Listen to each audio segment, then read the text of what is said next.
భగవంతుడు ఎందుకు బాధ పెడుతూ ఉంటాడు అంటే దానికి ప్రధానమైనటువంటి కారణము ఒక్కటి ఉంటుంది.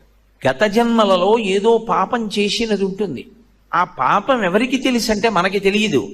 ఆ జన్మలో శరీరాన్ని విడిచిపెట్టేసినప్పుడు ఇక మనకి ఆ జన్మ గురించి తెలియదు. కానీ ఆ జన్మలో జీవుడు ఏం చేశాడో భగవంతుడికి తెలుసు. అది చిత్రగుప్తుడంటే. ఆయన వ్రాసి పెట్టుకుంటాడు. దాన్ని అనుభవంలోకి తీసుకొస్తాడు. చేసిన పాపం కష్టం రూపంలో పోవాలి. వీడు కూడా బాధపడ్డాడు అనుకోండి, ఆ బాధ రూపంలో చేసిన పాపం పోతుంది. ఎప్పుడో ఎవరినో అనరాని మాట ఏదో అన్నాడు, వాళ్ళు చాలా బాధపడ్డారు 2 గంటలు. వాళ్ళు బాధపడ్డారు కదూ, ఆ బాధపడినట్టే ఇప్పుడు కూడా నిన్ను ఎవరో ఒకళ్ళు ఏదో అనరాని మాట అంటారు, నువ్వు 2 గంటలు బాధపడతావు. ఈశ్వరుడు గత జన్మలలో చేసిన పాపాన్ని దృష్టిలో పెట్టుకుని ఫలితాన్ని ఇస్తాడు.